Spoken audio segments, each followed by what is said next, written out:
Welcome back to our channel guys. तो हमने last कुछ क्लासेस में इनहेरिटेंस के कॉन्सेप्ट को बहुत अच्छे से जान लिया था। देन हमने जाना था कि public private protected access specifiers क्या होते हैं। आज हम जानेंगे कि पॉलीमॉर्फिज्म क्या होता है। देखिए, पॉलीमॉर्फिज्म ऑब्जेक्ट ओरिएंटेड प्रोग्रामिंग का मोस्ट इंपोर्टेंट कॉन्सेप्ट है। ये कोई बहुत बड़ा टॉपिक नहीं है या इसमें बहुत ज्यादा हमें कुछ प्रोग्रामिंग नहीं करना है, लेकिन ये एक टॉपिक है जिसको हमें समझना चाहिए, क्योंकि पाइथन के जो एडवांस लेवल के डेवलपर्स भी होते हैं वो भी इसको इग्नोर नहीं करते। तो आपको इग्नोर तो बिल्कुल नहीं करना है, इसकी प्रैक्टिस करना है। तो अब हम आपको बताते हैं कि पॉलीमॉर्फिज्म क्या होता है। अगर आपको एक लाइन में समझाया जाए कि पॉलीमॉर्फिज्म क्या होता है, तो polymorphism is ability to take various forms.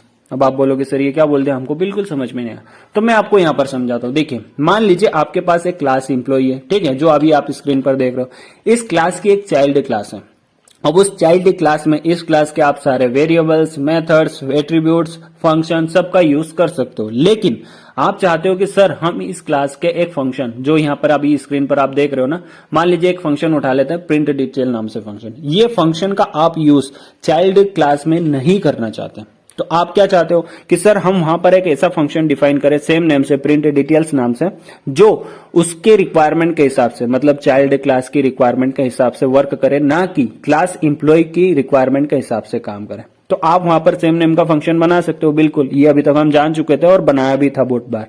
लेकिन मैं आपको यहां पर एक चीज बताना चाहूंगा कि जब भी आप सब क्लास का चाइल्ड क्लास में सेम नेम से अगर फंक्शन डिफाइन करते हो, तो जो पुराना फंक्शन है और जो नया फंक्शन आप बना रहे हो, वो नया फंक्शन पुराने फंक्शन के ऊपर ओवरराइड होता है। मतलब एक फंक्शन कहीं पर आपने बना दिया, देन आप उसके ऊपर किसी फंक्शन को लिख रहे हो, तो ये होता है ओवरराइड करना। तो आई होप कि आपको ओवरराइड समझ में आएगा। अब मैं ले चलता हूं आपको यहां पर एक पाइथन की नई फाइल में। तो हम यहां पर बनाएंगे पाइथन की एक नई फाइल और उस फाइल का नाम रखेंगे tut64, क्योंकि इस सीरीज का ये हमारा 64 लेक्चर है। और इसको थोड़ा जूम कर लेते हैं। मान लीजिए मैं यहां पर कुछ लिखता हूं जो आपको बिल्कुल पूरी तरह से समझ में आ जाएगा। मैं यहां पर लिखता हूं प्रिंट, और प्रिंट में यहां पर लिख देता हूं 5+6। अब आप बोलोगे सर ये तो बहुत बेसिक से आपने लिख दिया 5+6, ये 11 रिटर्न करेगा। बिल्कुल, देखिए मैं आपको रन करके दिखाता हूं, ये 11 रिटर्न कर रहा है। लेकिन मैं यहां पर एक लाइन और लिखूंगा जो आपकी बिल्कुल समझ में आ जाएगी। मैं यहां पर लिखता हूं प्रिंट, और मैं यहां पर लिखता हूं 6 लिख दिया, 5 प्लस ऑपरेटर के साथ 6। अब आप बोलोगे सर ये तो आपने दो स्ट्रिंग को जोड़ा है, तो ये 56 रिटर्न करेगा। बिल्कुल आपने सही सोचा, ये 56 रिटर्न करेगा। देखिए, यही होता है पॉलीमॉर्फिज्म। अब आप बोलोगे सर ये तो हम पहले भी यूज कर रहे थे। बिल्कुल आप यूज कर रहे थे, लेकिन आपको पता ही नहीं था कि आप पॉलीमॉर्फिज्म का यूज कर रहे हो। मैं आपको आज बताता हूं। देखिए, मैंने जैसा कि आपको डेफिनेशन में बताया कि polymorphism is ability to take various forms, मतलब वो मल्टीपल फॉर्म्स को एक्सेप्ट करता है। सेम एज इट इज यहां पर भी तो हो रहा है। देखिए, जिस प्लस ऑपरेटर का मैं यूज कर रहा हूं दो इंटीजर के साथ, तो वो क्या कर रहा है, उन दोनों को जोड़ रहा है और हमें 11 रिटर्न कर रहा है। लेकिन उसी प्लस ऑपरेटर का मैं यूज दो स्ट्रिंग के साथ अगर कर रहा हूं, तो वो हमें 56 रिटर्न कर रहा है। क्यों? क्योंकि जब दो स्ट्रिंग के साथ हम प्लस ऑपरेटर का यूज करते हैं, तो वो दो नंबर्स या दो स्ट्रिंग को कॉन्किनेट कर देता है, ऐड नहीं करता। ऐड करना होता है जो हम मैथ्स में करते हैं ना, एडिशन, वो वाला ऐड होता है। लेकिन कॉन्किनेट मतलब जोड़ना, जोड़ना मतलब दो स्ट्रिंग को एक साथ ले आना, ये होता है। जैसे कि अगर मैं यहां पर दो स्ट्रिंग आपको लिखकर ही बता देता हूं।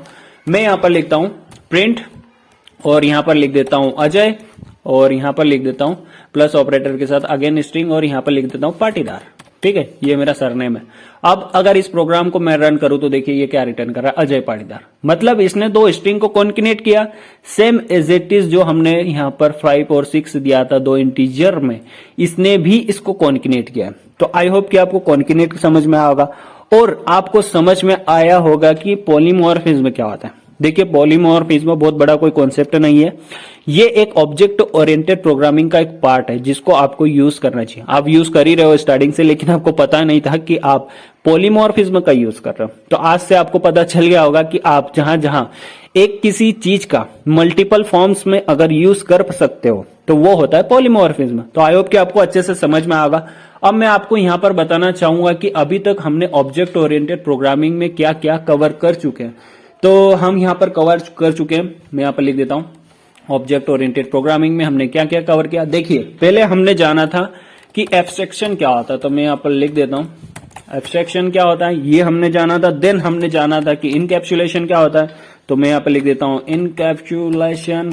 ठीक है, और उसके बाद हमने बहुत मतलब 3-4 लेक्चर में जाना था कि इनहेरिटेंस क्या होता है, क्योंकि देखिए इनहेरिटेंस बहुत ज्यादा इंपॉर्टेंट है जिसको आपको प्रैक्टिस करना चाहिए। ये हमारे जो आगे हम प्रोजेक्ट हैंडल करेंगे उसमें भी बहुत ज्यादा ये इसका यूज हम करेंगे और ये बहुत ज्यादा काम में आता है, तो आपको इसका यूज करना है और इसकी प्रैक्टिस करना है। अगर कोई डाउट है तो आप कमेंट सेक्शन में पूछ सकते हो। देन आज हम जान रहे हैं कि पॉलीमॉर्फिज्म क्या होता है, तो मैं यहाँ पे लिख दूंगा पॉलीमॉर्फिज्म। ठीक है, तो हमारे ऑब्जेक्ट ओरिएंटेड प्रोग्रामिंग के चारों टॉपिक जो मोस्ट इंपोर्टेंट है ये हम यहाँ पर कवर कर चुके हैं। और ये रेड साइन कर रहा है, इसको मैं कमेंट कर देता हूं, क्योंकि प्रोग्रामिंग में जब भी रेड साइन होता है ना तो हमारा दिमाग ओवरलोड हो जाता है, ताकि हमें पता चले कि हम कुछ गलती कर रहे हैं।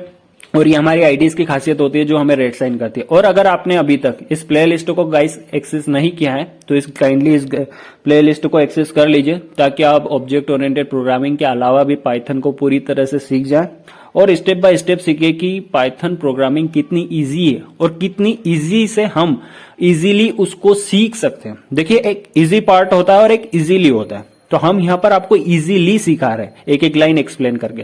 तो आई होप कि आपको ये सीरीज पसंद आई रही होगी और आप इस सीरीज को और प्यार देंगे। हम इस सीरीज को और कंटिन्यू करेंगे, यहाँ पर सारे टॉपिक्स कवर करेंगे और आपको पाइथन में मास्टर बनाने का जो काम हमने स्टार्टिंग में लिया था उसको हम पूरा करेंगे। तो फिलहाल इस वीडियो में इतना ही। Thank you so much for watching and I will see you in next video guys.